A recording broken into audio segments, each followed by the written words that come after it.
Welcome back, everybody. It's a pleasure to be here with you again on the 5th episode of Purpose Podcast. And we have a very, very honored guest. It's our pleasure. Dave, thank you for being here with us. How are you doing? I'm great. What a delight, Alex and Juan, to join you. I'm honored to join you. Well, thank you, Dave. And I know you don't take these invitations a lot because you would be practically with your agenda full with everybody that wants to talk to you. So we're honored for that. And I think there's not need for a huge presentation, but well, Dave Ulrich is the #1 management guru on HR matters by Business Week, profiled by Fast Company, has written more than 23 books around human resources management and the role of human resources. Top 5 coach in Forbes, but also somebody that has contributed with the big authors. People like Ram Charam and the big thinkers around both humanity and the business world. So it is an absolute pleasure for us to have you here and for everyone to be able to listen to you and hear you, live talking to Latin America. We have people from Mexico. We have people from Colombia. We have people from Central America, Argentina.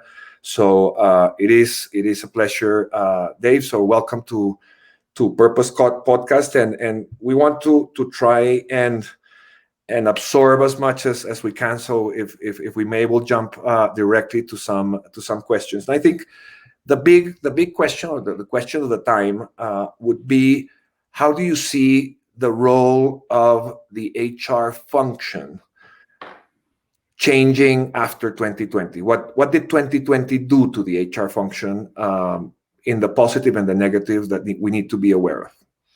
Well, first of all, let me thank you. I am now speaking to the big thinkers, Juan and Alex. So you're the big thinkers with this Purpose Podcast, and you mentioned others, but it's a privilege to be with you. It's always great to visit with folks throughout Latin America and elsewhere as they listen to the subsequent podcast. And also, let me welcome you to my office. I think it was just different when we'd be in a conference center and we'd see each other on stage, and it felt like we were together in person. In some ways, I think getting to peek into people's offices is even a little more personal. I get to see behind Alex the pictures on his shelf and the books. Juan, I noticed that you live in a very boring office. I hope that doesn't show how boring you are. I took the cleanest corner in my house because everything is full of stuff. So I'm just in a white corner. So I'm going to do something fun to start, because I think the technology that's distanced us in the last year and a half with the COVID crisis actually doesn't need to distance us. Alex, what's something behind you that tells me a story about you? Just something over one of your shoulders. It could be a book. It could be a memento. It could be something. Tell me a story that you have in your, oh, I saw that. I didn't know what it was. It looked like a statue or something. What is that? That's a beautiful plant that a client gave me. And it was part of a team dynamic that we did, and we had to paint the pot, right? We had to paint wonderful. it, and it was this beautiful moment with. It was virtual. It was just a few months ago, so it was a moment where we shared with a team that nobody knew each other, and we planted that beautiful plant and we painted the pot. And I love that simple moment, even childlike, but we had a great understanding of each other. What a wonderful symbol. I know you have a psychology background and a medicine background. I mean, that's a symbol of growth. It's a symbol of vitality. It's a symbol of energy. The plant is growing. It's vital. It's a symbol of community that we all took part. I just think it's fun to peek into people's lives. Now, having said all that, Juan, let me answer your question. You're on mute, Juan. You're muted. I can't tell you what's behind me, but I can tell you something which is in front of me, and that is my daughter is a senior now in school, so she did this with her old school uniform. I love it. And she will be going to Cornell to study big data and engineering next fall. So she's in remembrance mode as she drives into Ithaca, of all places, which there's nothing else to do other than study. Absolutely. What's her name? Her name is Adelaida. Okay, I'm not very good with names, but I can say daughter of one, Carolina. By the way, congratulations on getting into Cornell. It is an incredible school. And I'm so sorry that you will become very poor. That is the case. Yes. Anyway, um, let me talk about the last year and a half. And there's so much that could be said. I'll do it quickly. In 2008 and 9, if I go back in history, as you recall, there was a financial and economic crisis. There was excessive debt at the government level, the company level, the individual level. And we call that the financial and economic crisis when we had to get our house in order. I think the crises, plural, of the last 15 months are the people and organizational crisis. One is clearly the global pandemic, the health issue. But that's not all. There's been a social justice crisis in Latin America as we have refugees, as we have differences, obviously, in America, in Europe, in Hong Kong with the yellow umbrella. There's been this social crisis. There's been a political crisis. I know that never happens in any company or country in Latin America where the politics become difficult, but right now in America also, but in Germany and in China, there are political crises. There become technology crises as we've gone to digital 4.0. How do we reinvent ourselves digitally? There's been an emotional crisis. So you look at all of those combined and you put a headline on it. 2008 and 9 was the financial and economic crisis. I think 2020 and 21 will be the people and organization crisis. This isn't about money per se. It's not even about technology. It's not about the pandemic. It's not about social injustice. It's not just about emotional well-being. It's about it's about our people and organizational crisis that we're living through. And I think that moves HR to center stage. HR now is at the center. Who becomes the architect? Who becomes the thought partner of companies trying to manage in that organizational crisis? So I think there's good news and bad news. Here's the good news. The expectations on HR in these people and organizational crises are higher than they've ever been. How do we help our employees stay engaged? How do we build the right organization? With higher expectations, the demand that we perform better as HR professionals is also higher. So it's I always say, and I know you play football or soccer. In American football, there's a position called the quarterback, and he is often very highly paid. The best position on the team is to be the second string quarterback. Why? If the team loses, you can always say, oh, if only I played. If only I played, we would have been great. The worst thing that can happen to the second string quarterback is the first string quarterback gets hurt because now you have to play. Now it's not just a rhetoric, it's reality. I think to some extent that's HR. We've talked about being partners and involved for decades. This is no longer an option. In this year, in the last year, we must step up to deliver value for people and organizations. So I think it's a great time for HR, not because it's easier, but because it's more difficult.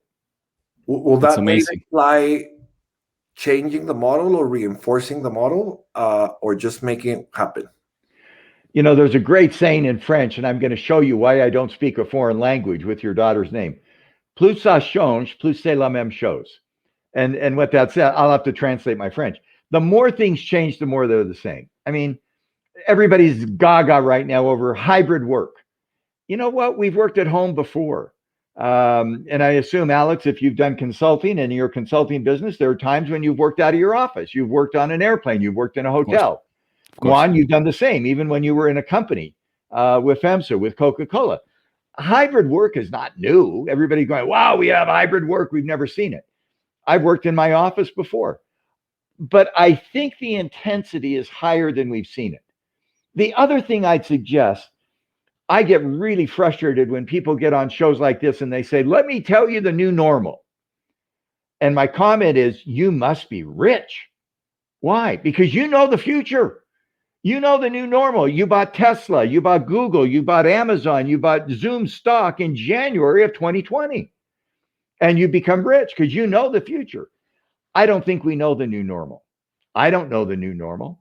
A year ago, I had all my plans laid out. None of them came to pass. I do think we see some trends. I think we're going to have in this new world to harness uncertainty, to live with not knowing the future. How do you live with? How do you harness uncertainty? I think we're going to have to redefine boundaries of work. Work is no longer a physical office that you get up in the morning and go to, but there is a boundary. And the boundary of work is how we think about serving customers. I think we're going to have to find a new normal around navigating paradox, around personalization. To me, that's a key one. I think before we try to build policies in HR that applied across the board. I think we're going to learn that everybody is affected differently. Juan, you have a 17-year-old daughter who has been affected during this COVID crisis. I have kids who have kids at home. We had a daughter who quit her job to homeschool her children in the United States. My wife and I are obviously not with kids at home. We're old. We live in a pretty nice neighborhood. I mean, it's been difficult to be isolated, but on the other hand, we've been affected differently than Juan with his children. And Alex, I don't know your family situation, but I think we're going to see more personalization of work and more attention to the emotional needs of people. But I don't know if we know specifically a new normal. That's quite right. So maybe how about we get into purpose? No, things haven't changed. We are doing more of what we had before, right? We had organizations, we had talent, we had leadership before. We only had to adapt it, and HR had to come as a first responder, right? We needed to establish certain things in organizations so that we could keep working. But now we are stable in a way, right? And there is this need to recover purpose again. So what do you think about that? Is purpose necessary in organizations? Is it something that needs to be pursued? Is it just wishful thinking, maybe? How do you go about that? What a great question. And I think in some ways the answer is obvious. The purpose of your podcast is the Purpose Podcast. And I better reinforce that. But it's not only that, it's true. For everybody listening, think back to a time when you were working and you were fully engaged, intellectually, behaviorally, emotionally, spiritually. Something cool was happening so much that you lost track of time. I did a talk in Brazil a few years ago and said, it could be when you're following the World Cup in soccer and when Brazil plays Germany in the semifinals. By the way, that was not a good example to give in Brazil, because I think many in Latin America will remember that was not a high purpose day for Brazil. But when you're fully engaged in something, it captures your heart, your mind, your soul, your hands, and your feet. That's what purpose does. That's what purpose does. Let me now take that a step further and try to anchor it. I said earlier that the boundaries of work will likely change. Here's the old metaphor of work. I get up in the morning, I do transit, a car, a train, a bus, and I go to work. And work is a place, physical. It's the office, it's the place, it's the people I meet with. Then at the end of the day, I go home from work. Well, I believe that what we're going to find today is that the boundaries of work are not physical. You can work anywhere. You can be hybrid work. You can work in a coffee shop. You can work in a car. You can work in an airplane, in a hotel. But there is a boundary. And here's the boundary. Did what I do today create value for a customer?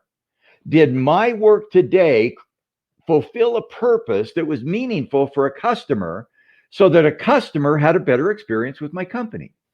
So in HR, I think one of the questions we could be asking our employees anywhere, knowledge workers, wherever you're working, what did you do today that will create value for someone else? And that's what we've learned about purpose. Oh, this is live because I'm moving around. That's what we've learned about purpose. Purpose is not about me. The full purpose of life is when I use my strengths to strengthen someone else, when I use my power to empower someone else. The purpose is not narcissism. It's not about I'm an authentic leader because you know my values. Purpose is, did I use my values to help someone else discover their values?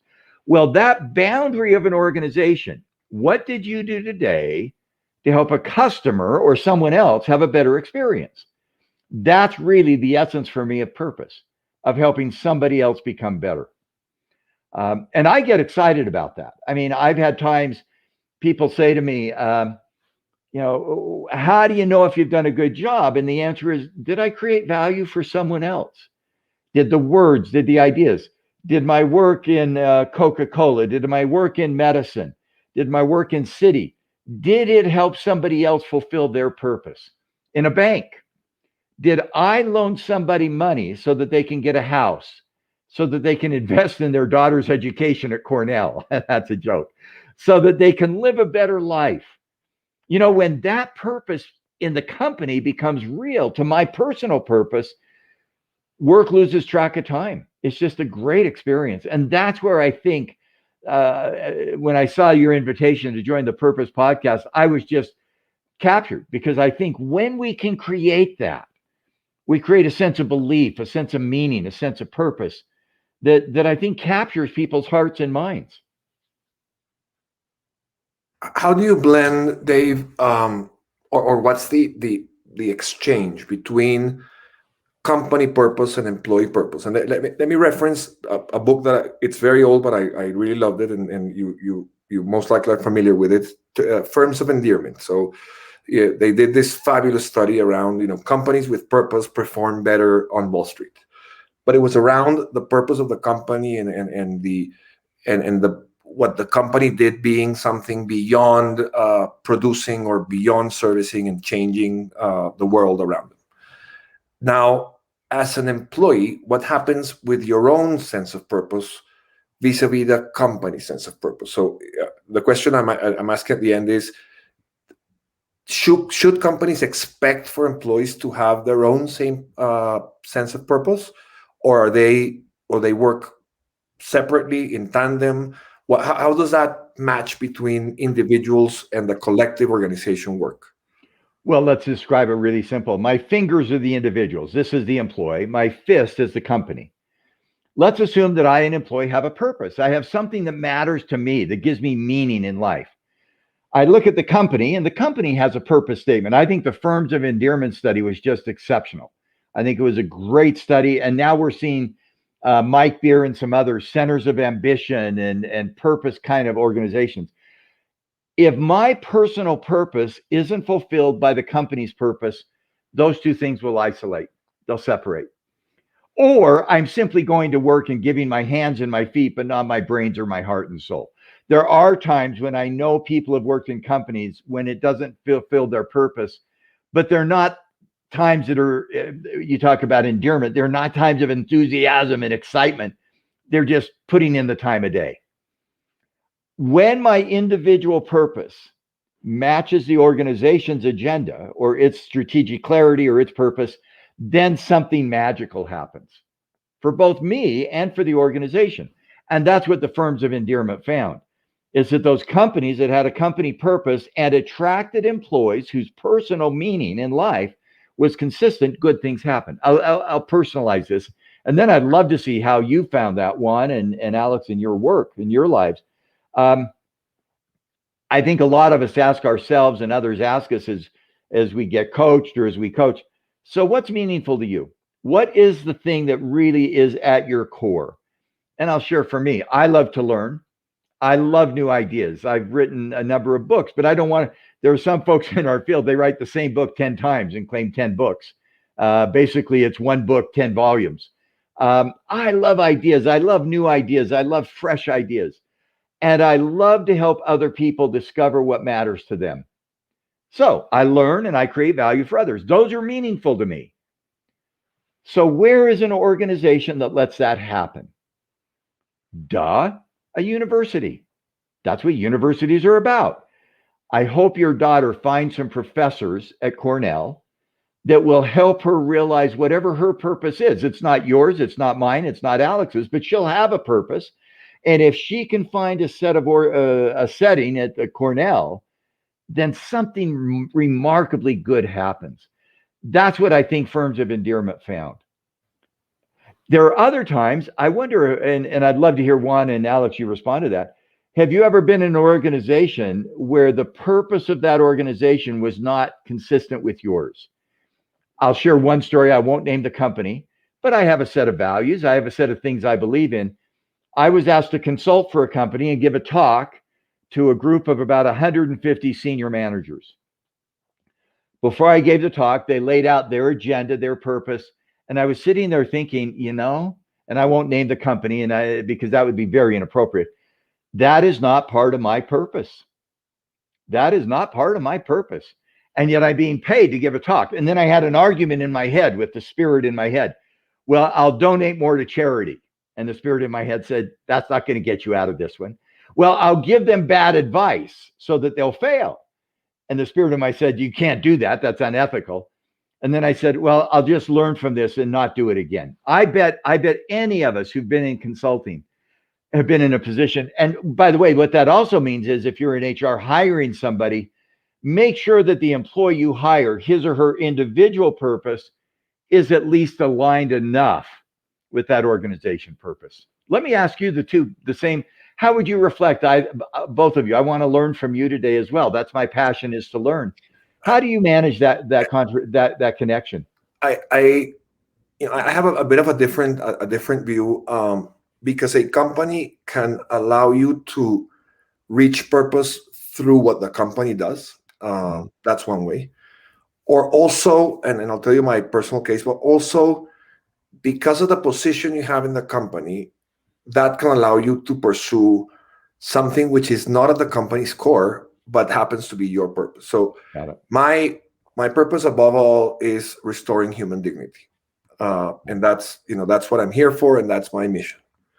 When you get to work in a place as wonderful a city that is the global bank of the world, and you get to do HR there, you have the city's purpose is not restoring dignity in the world, but you're sitting in a place of privilege that allows you to fill your purpose through your job and through the seat you're in.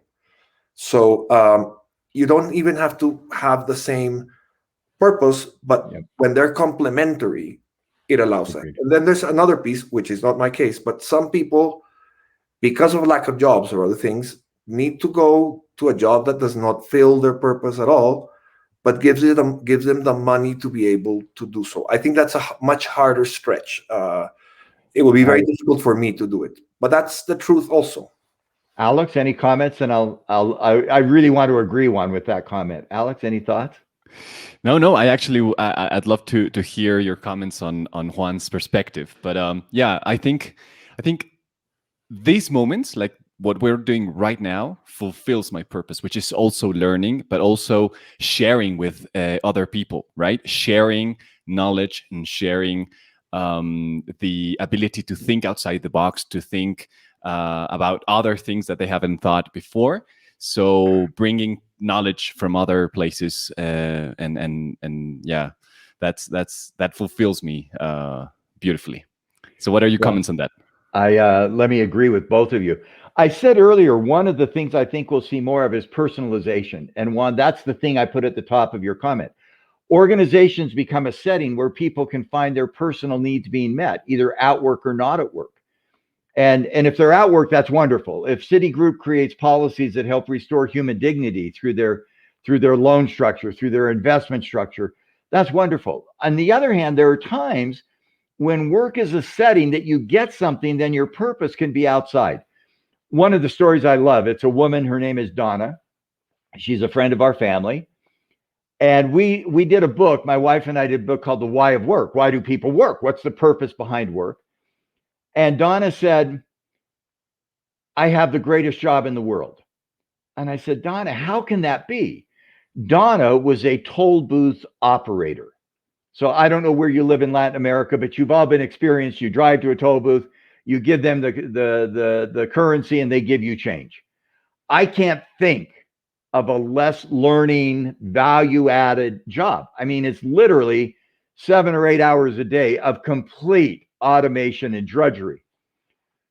And I said, how can you do that? And she said, Dave, what were you doing at 5 o'clock this morning? I woke up early to think about my talk. What were you doing at 10 o'clock last night? I was working on my slides for my talk. And here's what she said. At 5 o'clock this morning, I was asleep. And at 10 o'clock last night, I was having a drink or a coffee or a conversation with my daughter. My job allows me to fulfill my purpose outside of work. And it hit me. I couldn't do Donna's job. And I'm going to bet Juan or Alex, you would not be a great toll booth operator. But you know what? On the other hand, for Donna, that was the great job for her because her purpose with her daughter, her taking care of herself. I know one of you focuses a lot on well-being and caring. I think Alex talked about that. Donna's taking care of herself in a way that personalizes for her. I love one, and that's what I heard you say, is let's create an organizational setting that will work for you. To ask Donna to get up at 5 o'clock in the morning and prepare a lecture or to stay up at night preparing slides, that wouldn't fulfill her purpose at all. So I love that discussion. And I hope we have organizations that are broad enough. Also, I've learned that we need to have in our lives, we go in and out of those purpose moments. When we were younger and we had children at home, my wife was doing her PhD. I was a new professor. We probably didn't plan kids well. I don't know anyone who plans kids. We had 3 young children. That was hard. So I stayed home 2 days a week while my wife was doing her graduate work. My purpose was with kids. I didn't travel. I didn't do international travel because I was home. That fulfilled my purpose because the organization allowed me that flexibility. And I hope in HR we can create. By the way, when our children graduated and our daughter went to college, Juan, that's a hint for you. My wife then came to me and said, all those travel opportunities you turned down, you could take them now.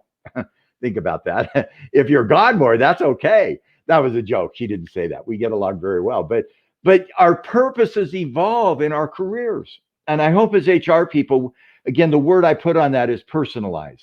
Care about the person and customize to the person. Great comment on purpose. Great, amazing. Now, there's this study, recent study published by Mark Efron. I know you work with him, and it was about the challenges of HR, and it said that most of the challenges, they are far from being met. Right? It states that HR leaders were less satisfied than expected with HR's effectiveness. Right after transformations and. That leaders overestimated the improvement of how the HR organization would function post-transformation. So where should the impulse come from? What can be done to improve the effectiveness of HR when we are facing transformations such as now? I love Mark Efron and I love his research. And let me commend everybody. Go on LinkedIn, follow it. He's just put out that study and some others. He has some great books. I hope he'll join your podcast, and I hope everybody will have the chance to see Mark's ideas. I like to answer that 3 ways, Alex. Number 1, what's my assumption about HR? And here's the assumption. HR is not about HR. HR is about creating value for our stakeholders. HR is not about what we know and do. It's about how what we know and do helps others get better. That's the logic we talked about, that your purpose is enhanced when others get their purpose. So who are the stakeholders of HR? Not just the employees, not just the business leaders, but the customers, the investors, and the communities. So for me, the dominant assumption is HR is not about HR. Don't measure an HR transformation by what we do. Measure it by the value that it creates for our employees, for our business leaders, for our customers, for our investors, for our communities. That's point number 1. That's an assumption. I love to ask people, who are the customers of HR? This is still point 1. And the answer is often the employees of the company. And my answer is, and the business leaders. And, well, that's it. I like to say, and the outside customer of the company. Employee experience should correlate with customer experience. And the investors in the company. The way that we treat our people and organizations should be something the investors invest in.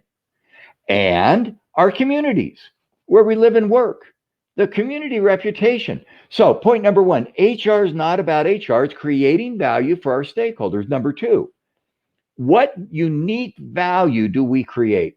What's our contribution? I believe it's 3 things. I'm calling it lately human capability. It's our talent, my fingers. We bring great people into the organization and give them knowledge and skills and commitment and energy. My fist is we create great organizations. Our job in HR to create value for customers, investors, communities is to have great talent and great organization and combine that into great leadership. What a simple topology. What is it we in HR talk about when we come to a business dialogue? Do we have the right people? Do we have the right organization? Do we have the right leadership? By the way, we could flesh that out a lot. Number 3, HR requires reinvention. And that's the issue of HR. We've got to reinvent the way we organize the department. In my silly metaphor, I've got my fingers, that's talent, my fist is the organization, the combination is leadership. The arms that hold that up, talent, organization, leadership, that's the HR department. The practices, the people, the systems, all of those things are the sustaining mechanisms to contribute. HR transformation needs to go through all 3 of those. Assumptions that we're not here to do HR work, we're here to create value for stakeholders. Number 2, through talent, organization, and leadership. Number 3, by constantly reinventing HR. Boy, I just gave a lecture. That's very encouraging. As in, there will be no end state. So we'll have HR professionals for a while. Let me touch on one specific thing, Dave, that I find interesting. Especially public companies, big public companies are what I say are co-managed by Wall Street and the investors and the analysts and the price of stock and all of that. How can a company ensure that they don't lose their purpose or their reason for being because they are tied to the quarterly reports? And that's what we're seeing very significantly now. And do you think that's a deviation that we need to be careful of, or it's a natural deviation because it's one of the stakeholders you mentioned? And if the investors are not willing to invest, well, there's no company, there's no marketplace, there's no employment. So to what extent should purpose be bent because of the Wall Street pressure? There's a habit in the United States, and I don't know if it's true in Mexico and Latin America, you high five. So I should high five you, Juan, for that question. I love the question.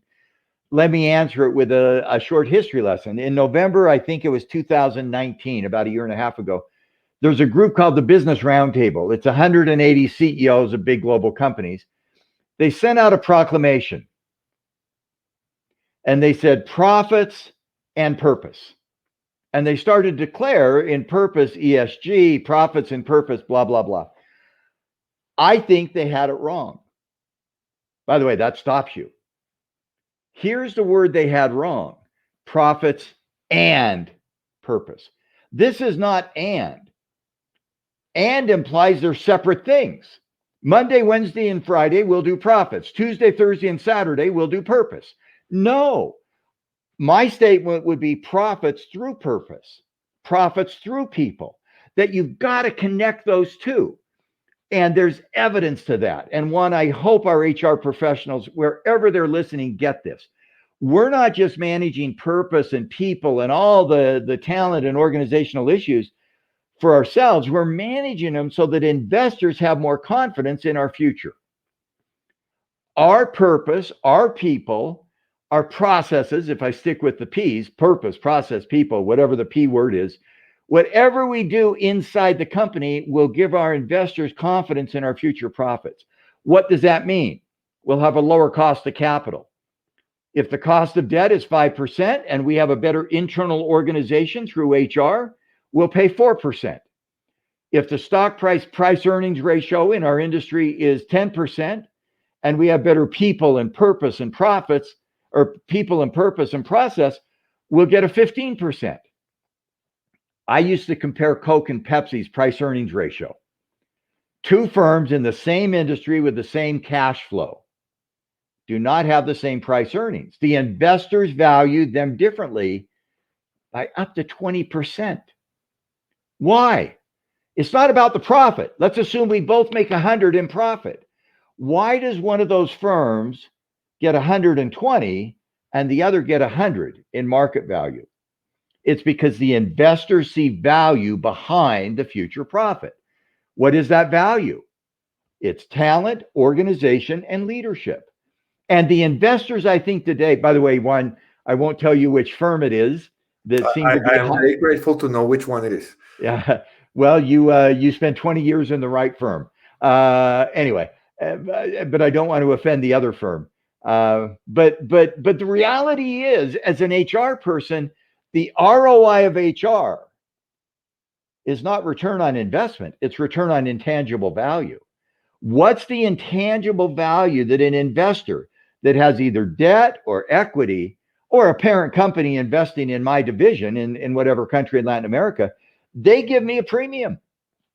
I think that's the mindset of HR. One of the things I love to say to HR people, have you listened to the last investor call? Have you looked at the covenant structure when we borrow money from Citi or someone else? Is our firm getting a benefit because of our leadership and organization? How do I in HR build the case that our talent, organization, and leadership, my topology, will give our investors confidence in our future? Now, let me stop that answer where I started. Profit through purpose, profit through people, not profit and. This isn't an and or, this is through. And the data is so great. We did a book called Leadership Capital Index. We found that firms with higher quality of leadership ended up with about a 15 to 20% higher price earnings ratio. So when I sit down with a senior executive in HR, my comment is, would you like to come to my leadership training program? No, that's not the question. Would you like to get a 10 to 15% premium in our stock price? Yeah. Can I show you how? Yeah. Let me demonstrate it. By the way, that's the mindset. That's my first point of the three. HR is not about HR. It's about creating value for that investor. So thank you for letting me high five. I think that's a different assumption. And I hope that purpose doesn't. By the way, I'm not after greed. Nobody's after greed. That's silly. I mean, firms of endearment, the Ambition Center, and social conscious, so conscious capitalism, all these groups, they're really good. Triple bottom line. Yes, we do care about profits. We do care about the planet. We do care about people. And when we combine those in an integrated way, all can come out ahead. That is just great. Profit, you have to write a book about profit through purpose. I think that's an amazing statement. It is an amazing statement. You said in an interview a few months ago that the CHRO role is closest to the CEO role in more ways than we think is possible, right? I mean, some people, and here we have a former CHRO, and maybe I would like to listen to both of your opinions. But you said that it's proven that the abilities that the CHRO has are more in tune with what a CEO needs to do in an organization, even more than a CFO or a COO. So, what is the new role that you think is necessary in a postmodern HR era? Well, first of all, I love to speak with ideas, but I love data behind ideas. I get frustrated if I don't have empirical data. Let me show you the study. I just created a chart. By the way, you saw me creating it. Very scientific. These are the dimensions of leadership, and these are CEOs. That's how much they score on those dimensions of leadership. We then looked at other functions. We looked at finance, marketing. The function that had the closest picture, and you may not be able to say that because one's in purple and one's in black. The function with the closest picture was the HR function. It had a profile. So this is your leadership profile, your strengths up here, your weaknesses over here. The function that matched the CEO was the head of HR. People were shocked with that. That was Korn Ferry data with Eli File. It was a fascinating study that we put in Harvard Business Review. Why is that true? The CEOs that are successful manage talent, organization, and leadership. I'm going to say that 27 times. That's what makes CEOs successful. And that's what makes head of HR successful. So what's the new head of HR?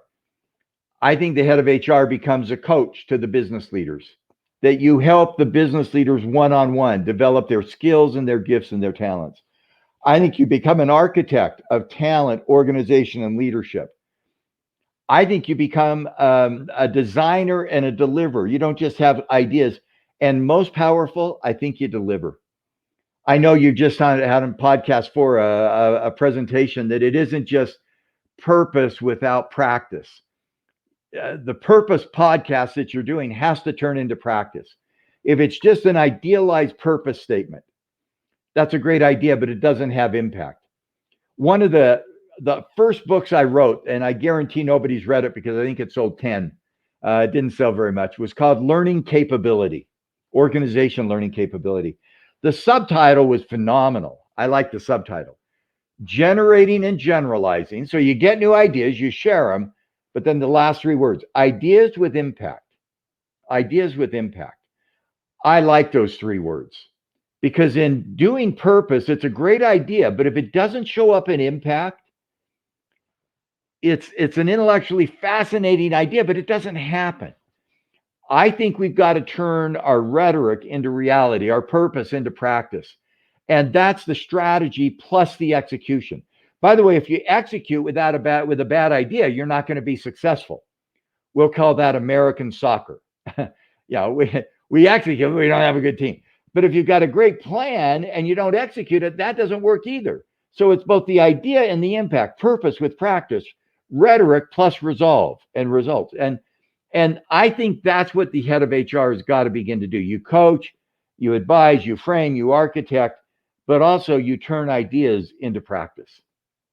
We were mentioning Professor Ramcharan, and I have it. I actually have the physical version, the paper version of the 2015 Harvard Business Review about blowing up HR, and that was breakthrough when he said for the first time it's people before strategy, which is a very sounding title, but when you read the article, it's a completely different setup. What he's saying is the CHRO needs to be sitting down beside the CEO, and the CFO just keeps the numbers and takes the lead over that.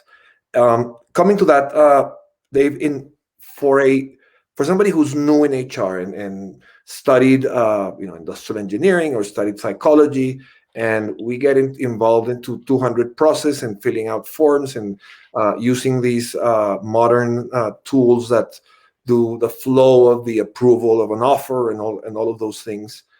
How do how can a young person get out of the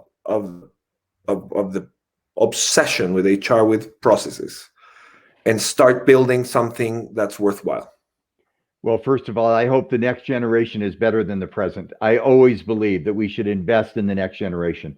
I assume, Juan, with your daughter, your hope is that she goes to Cornell, she exceeds you and her mother's expectations. I mean, we hope that for our children. We hope it for our grandchildren. I hope for all of us that the next generation is better. This is the advice I'd give somebody entering HR today. HR is not about HR. When you meet with someone, don't start with HR. Start with the problem they're trying to solve. Business leader, what are you struggling with today? Boy, our company right now is really trying to reinvent our strategy. We know that in digital 4.0, we've got to move from product to service. We've got to move to a subscription business. We've got to get revenue per household through investing in new technology. Would you like me to help you do that? Yeah. How? Talent, organization, and leadership. Again, a simple message. Or you just come to somebody and say, we've got to get better at our customer intimacy. We've been losing customers because of our product. Would you like me to help you get better at that? We in HR, by the way, I know we're running out. I've got to get this in there. I think in HR, we've been enamored with benchmarking. How am I doing? How do I compare? How is my talent program versus Pepsi versus Coke? How is my succession planning, me versus somebody else? How's my leadership profile, the profile I put up? Look at this. How do I compare with somebody else? Then we look at best practice, the books behind Alex, the books behind me. I've written the books. You love to bring guests on the show. Share a best practice. Who's really good at talent or succession or culture? Then we look at the predictive analytics to tell me what did they do to make their best practice happen. Let me go through that again. We benchmark. How am I doing? Best practice. Who can I learn from? Predictive analytics. What can I learn from them? I think we got to go to the next step. We call that guidance. Guidance says what works for me. What works for me. And when we shift our thinking in HR, and boy, do I hope the next generation and the current generation get this, guidance starts with an outcome, not with a solution. What are you trying to be guided towards? A missile system is guided. A car guidance system gives it direction. Organizationally, when I sit with my business team, what do we want to accomplish with our employees, our strategy, our customers, our investors, our community? Tell me where we're headed and let me help you clarify.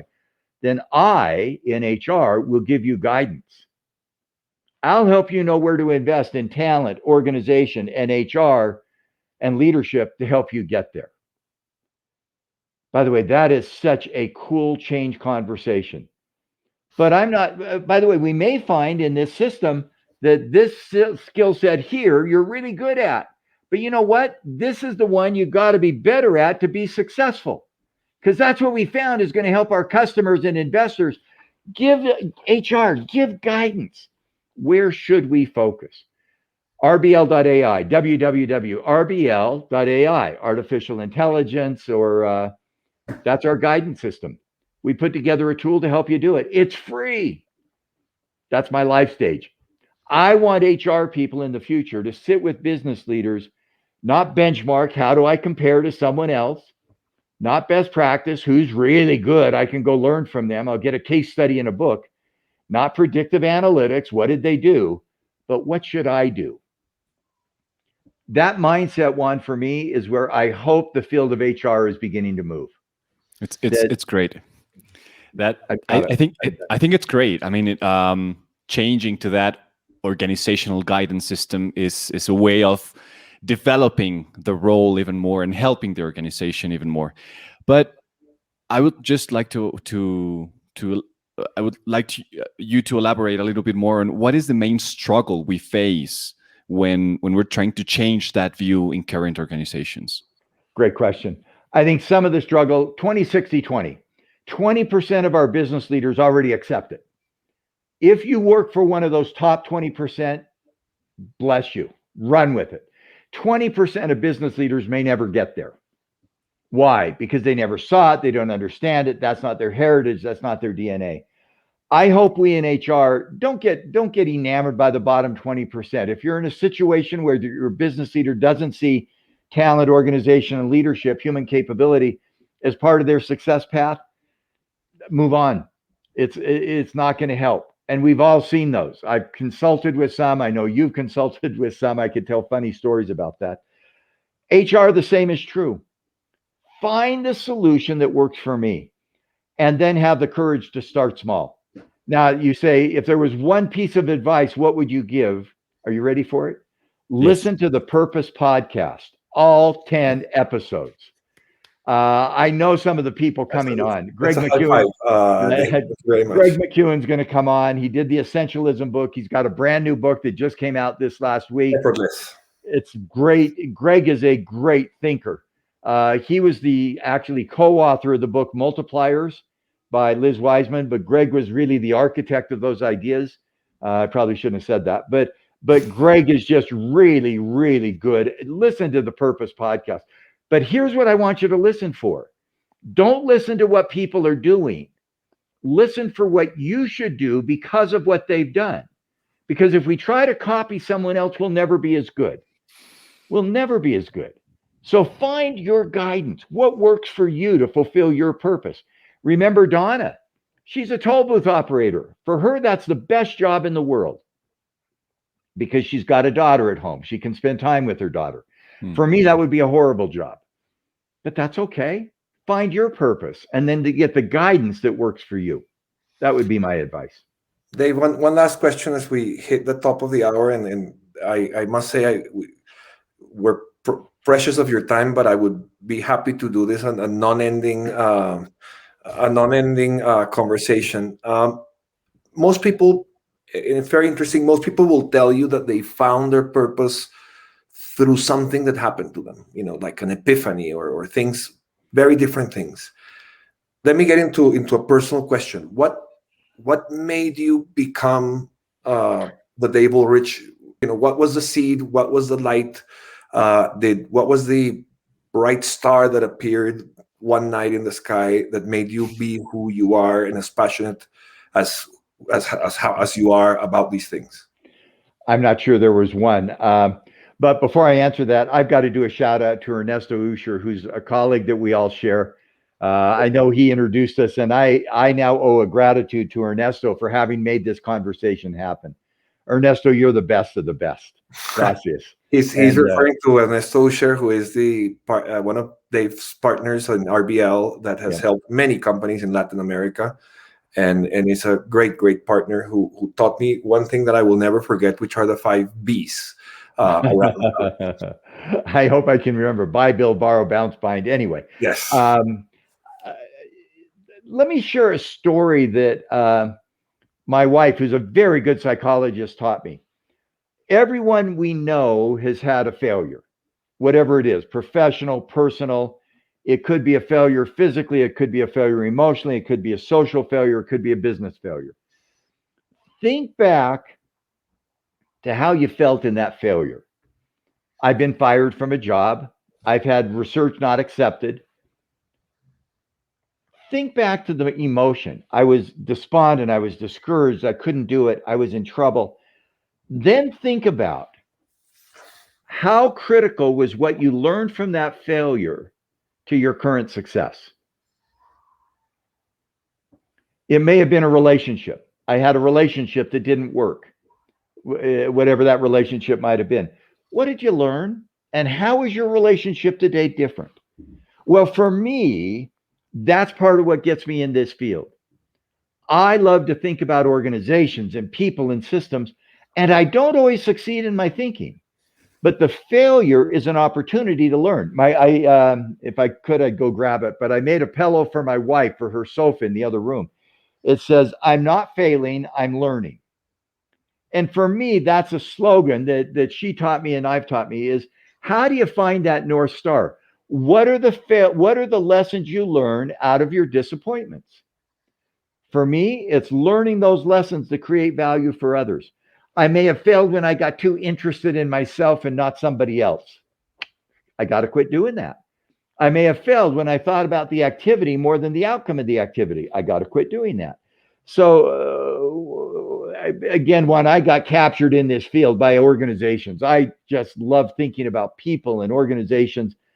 As I know what Alex, you probably think about medicine and well-being, and I know you care about those things deeply. But I think we learn our North Star, Steve Covey's metaphor. What are the failures we recover from, and what do we learn? And out of those experiences, I think we have an opportunity to really create our future. When have you rejected a client? I was going to tell this story. A number of years ago, I got invited in to coach a senior vice president in a large company. I won't name the company, obviously. The head of HR introduced us. We go into the other room, and it's the son of the founder. And so it's a public company, but it's got family legacy. And I sat down with him, and he said, I'm privileged to meet with you and to coach you. What do you want to talk about? He said, I want to be coached.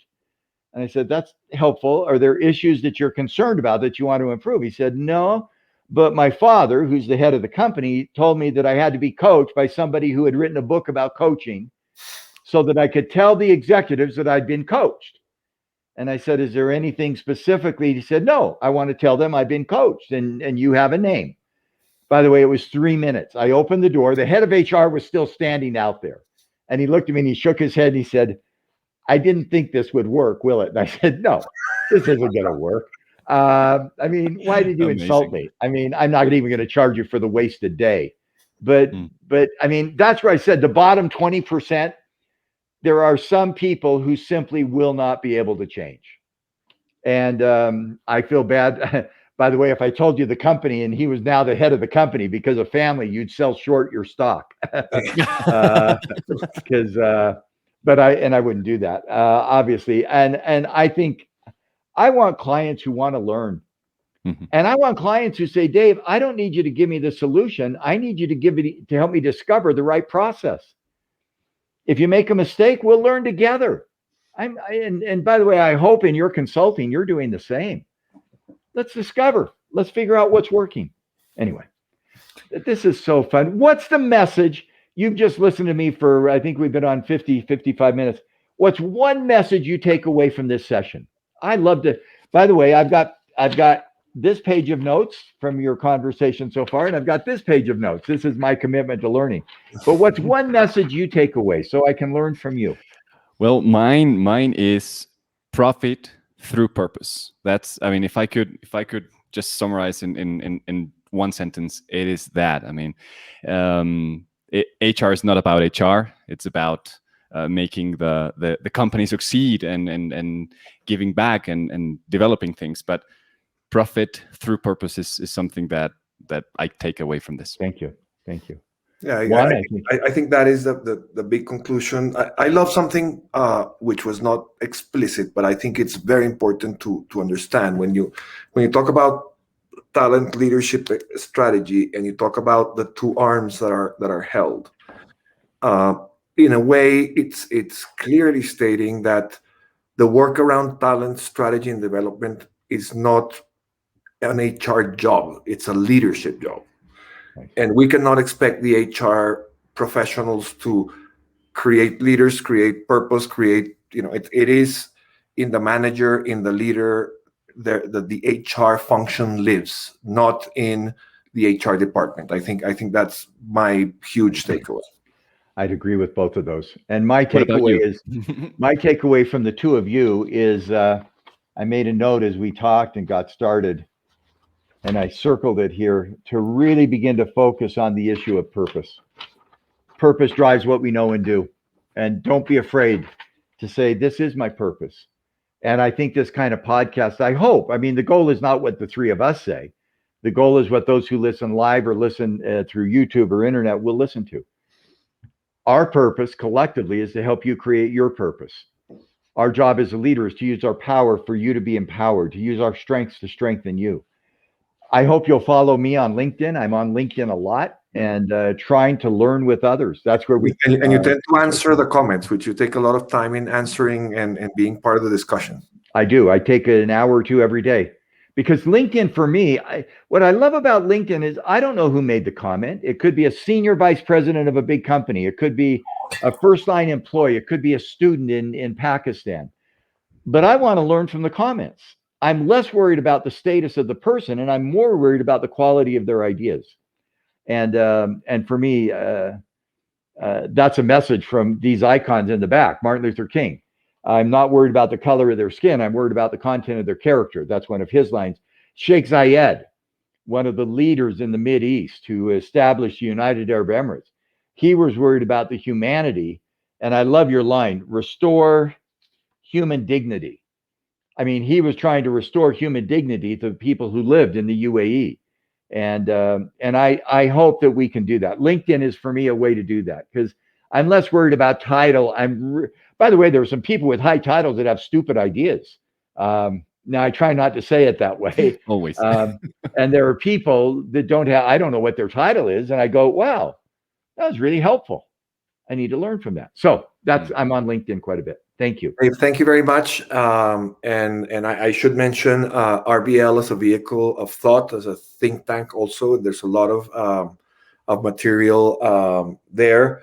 This is, let me give you one takeaway about this conversation. We've had several conversations. They've been in the format of interviews and learning. This has been a lesson, as if I was sitting in a university listening to a professor and a lecture. What a pleasure, what an honor it is. You are the guy that has brought HR to what it is now, and we're very grateful to have you here. And I think far beyond Alex and myself will benefit from this conversation and see you near, because there's this sense of closeness to having these types of conversations. Thank you. Thank you very Thank much. you very much. Gracias. Thank you, Dave. Muchas gracias, and let's hope to continue this conversation in the near future. Thank you very much, everyone. We reached top of the hour. The best is yet to come, and in 2 weeks we will be with Francesca Gino talking about rebel talent, and how being authentic brings also authentic results. Dave, thank you very much for your time. Have a great weekend. Thank you all. Bye-bye.